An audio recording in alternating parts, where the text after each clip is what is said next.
Olá a todos, este é o canal Jason Rosa e vamos direto ao assunto. E mais uma vez nós acertamos uma das nossas previsões, entre aspas. Lembram quando mais ou menos 2 ou 3 anos atrás eu disse que em algum momento não adiantaria só você ter recursos na sua conta, mas que em algum momento a pontuação que você teria não só na pontuação social, mas uma pontuação de gastos de carbono impediria você de utilizar os seus recursos. Tão logo eu falei aquilo, uns 2 ou 3 anos atrás, acho que meio ano depois, surgiu na Europa um cartão, que era uma espécie de teste, onde as empresas optavam, não era obrigação, mas elas optavam por aderir àquele cartão e fazia contagem de pontos de carbono. Como isso funcionava? Era assim, quando a empresa ia comprar algum determinado produto, havia um cálculo dizendo, olha, tal produto consome X pontos de carbono. E aí ia se somando e a empresa sabia, bom, eu gastei $500 mil durante o mês e isso representou X pontos de carbono.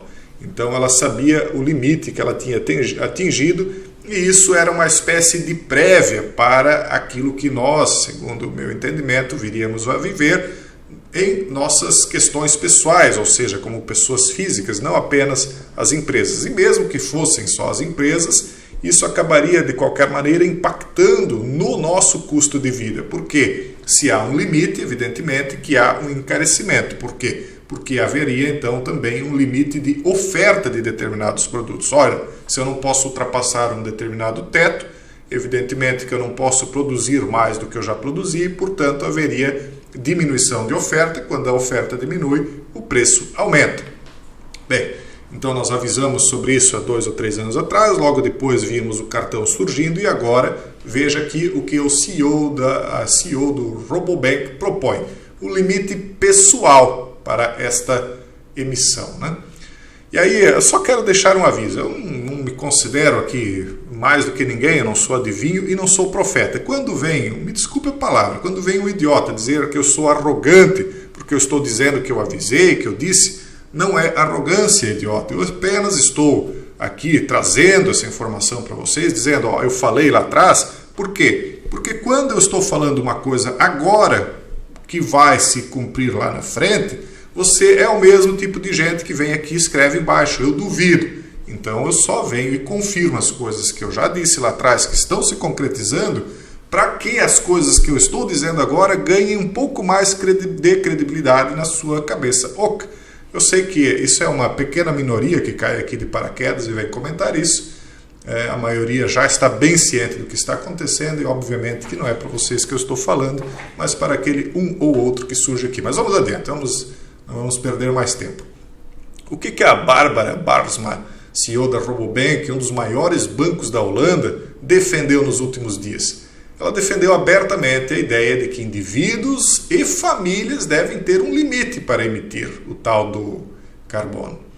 Veja só, dividindo essa é uma frase dela, né? Dividindo essas licenças de emissão, e cada família ou cada cidadão recebe uma quantidade de licenças de emissão, até que eles digamos, é isso, não emita mais do que o limite, não mais do que o número de créditos que cabem em sua carteira de carbono, por assim dizer. Então, se você ganha lá, sei lá, R$5 mil por mês, 10 mil, 1 milhão, não interessa, você terá um limite. O limite é composto por aquilo que você pode comprar de itens que possuem a tal de gasto de carbono. Então, por exemplo, se eu vou beber um copo de água, qual é a quantidade de carbono que ele emitiu? Depende, se for um copo de água que veio de uma garrafa plástica, o plástico emitiu.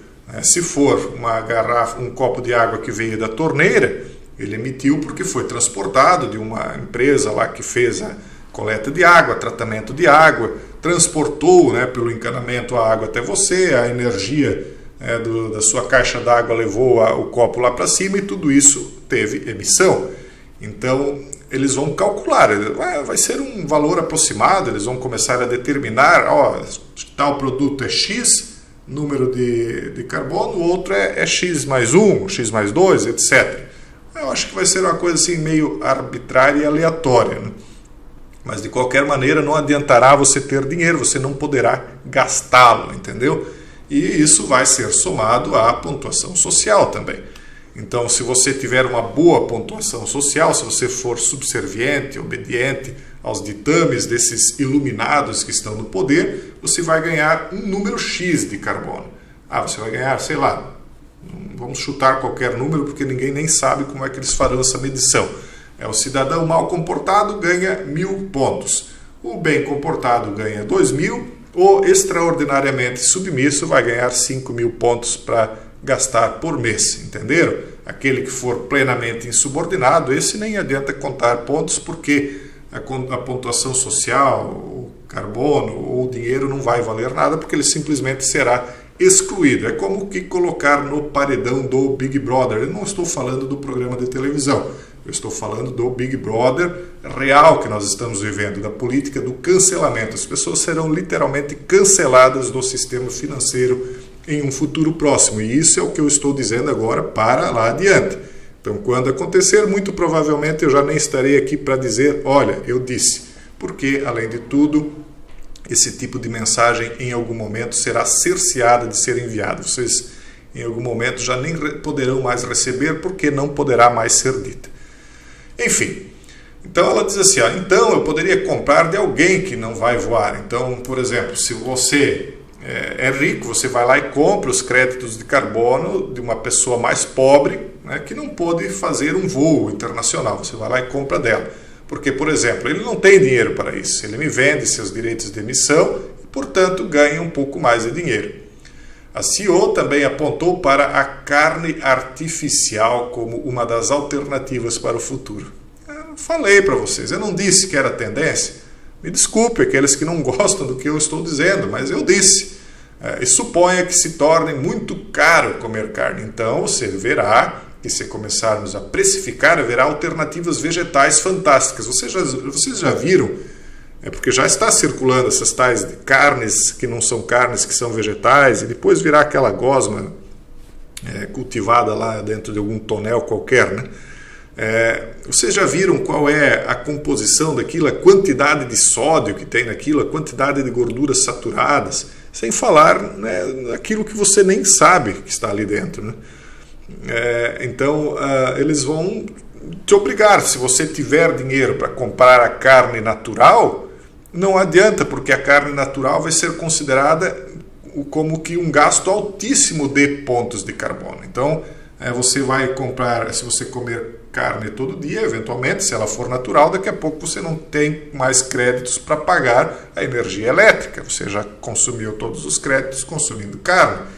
Entende para onde nós estamos indo? Isso é uma tirania completa. E virá, pessoal, e virá. Está previsto também que os manjares, né, de Deus serão proibidos, né, e apenas aqueles que sabem a verdade é que entenderão o que está acontecendo. Então, enfim, então suponha que se torne muito caro comer carne, então você verá que, se começarmos a precificar, haverá essa transição, blá blá blá. Eles vão forçar, vão empurrar essa porcaria aí goela abaixo da população, especialmente daqueles que não estão cientes do que está acontecendo. Bárbara, que já atuou no Parlamento Europeu, aparece no site do World Economic Forum. Que novidade, né? Que surpresa para nós, como uma das apoiadoras dessa agenda, né, que muitos aí já têm conhecimento. Não vou nem citar a palavra aqui. A única maneira possível para a implementação das ideias apresentadas pela executiva é se os governos e instituições controlarem todos os aspectos da vida humana. E alguém duvida que acontecerá? Veja como as pessoas, eu não quero chamar de gado porque são pessoas, né? Mas são pessoas que se comportaram como gado de março de 2020 por diante, se submeteram e não só se submeteram, mas brigaram para defender certas loucuras aí a qual o mundo foi obrigado a cumprir, né? Então as pessoas vão se submeter, não só isso, elas vão brigar contra quem não quiser se submeter. Serão considerados inimigos públicos, pessoal. Não tenham dúvida, não contem com a racionalidade das pessoas. Olhem para os exemplos que já passaram. A maioria das pessoas já são quase irracionais. Elas agem apenas por estímulos da mídia, como aquelas pessoas mesmerizadas. O que é uma pessoa mesmerizada, hipnotizada? O hipnotizador passa um reloginho na frente da mente, do olho dela, hipnotiza e cria palavras-chave. É como os cães de Pavlov, quando escutavam o sininho, eles babavam. As pessoas estão mesmerizadas pela mídia, então quando elas ouvirem palavras-chave, e são essas palavras aí que a gente não pode repetir aqui, né, porque já dá problema, elas imediatamente começam a salivar de raiva contra aqueles que estão colocando supostamente o futuro delas em risco. Tudo um grande truque aí do Mágico de Oz, feito justamente para criar um efeito contrário, oposto àquilo que elas esperam. Elas estão sim sendo colocadas em risco a partir do momento que seguem esses sininhos aí de Pavlov. Bom, as CBDBs e as tecnologias de controle social, como o crédito social chinês, certamente devem ter papel importante na implementação dessas ideias de controle econômico. As falas da CEO repercutiram negativamente no país. Eles não estão nem aí se repercute negativamente. Eles não estão dependendo do seu voto. São burocratas, pessoal. Mesmo aqueles que dependiam do seu voto, o que fizeram com você nos últimos tempos? Não esperem nada diferente do que eu estou... infelizmente, né, pessoal? Infelizmente, porque eu não queria estar certo. Não pense que eu venho aqui de forma arrogante querendo estar certo. Eu, infelizmente, estou certo. Que bom seria se eu estivesse trazendo aqui, eu não sou profeta, mas vamos dizer que fosse uma profecia negativa, né? E essa profecia negativa não se realizasse. Que bom seria, porque seria um mérito meu até ter trazido esse tipo de coisas para vocês, porque aí vocês teriam agido. Mas eu sei que a maioria de vocês, me desculpe a sinceridade agora, né, que eu vou lançar aí contra a maioria, eu sei que a maioria não faz nada. Vê, ouve, pensa, não posso fazer nada e não faz. Não, por exemplo, antigamente, quando a gente fazia algum vídeo, alguma coisa, as pessoas levavam os vídeos adiante, ou pelo menos, se não queriam ajudar o canal, elas iam e falavam com as pessoas. Havia uma movimentação para que as pessoas se conscientizassem. Hoje simplesmente se diz, eu falo, mas ninguém me escuta, mas não há realmente um interesse de falar, não há uma insistência, pelo menos da maioria, eu tenho certeza que não, porque senão as coisas não estariam assim. Porque nós somos uma quantidade muito grande de gente sabendo do que está acontecendo para que tudo continue nessa mesma marcha sem retorno. É porque há omissão, há inação. Eu não vou me omitir, não vou ficar inativo. Se depois as coisas se precipitarem, pelo menos a minha consciência estará livre, porque eu sei que, ao final das contas, há algo muito maior do que isso que eles estão fazendo lá na frente, que vai pôr tudo isso em julgamento. E aí eu, ao menos, estarei com a consciência livre. Mas vamos adiante aqui para terminar. Então ela diz assim, então eles estão sendo honestos, então estão expondo sua verdadeira agenda, porque obviamente a melhor maneira de chegar ao coração de uma pessoa moderna é dizer que é conveniente para ela, porque as pessoas, não vocês agora nesse caso, mas a grande massa, se tornou preguiçosa, acomodada. As pessoas não sabem mais fazer nada que não seja aquilo que já lhes vem pronto nas mãos. Elas só sabem fazer única e exclusivamente aquilo para o qual foram treinadas para trabalhar. Fora daquele círculo não sabem fazer nada, não sabem se virar para nada. Então, elas sabem que estão dependentes desse sistema, estão à sombra de homens poderosos e não abaixo da luz do Criador. Enfim, não vamos nem mais nos ater, o meu recado de hoje era esse. Desculpe aí se eu fui um pouco grosseiro, desabafei um pouco, mas quando eu vejo esse tipo de coisa sendo proposta por pessoas nitidamente alucinadas, né, eu fico bastante triste, porque realmente haveria meios de as pessoas se contraporem a isso, mas não estão fazendo com a força, com a fé e com a esperança necessária. Paciência. Um forte abraço a todos e até o próximo vídeo, se Deus quiser.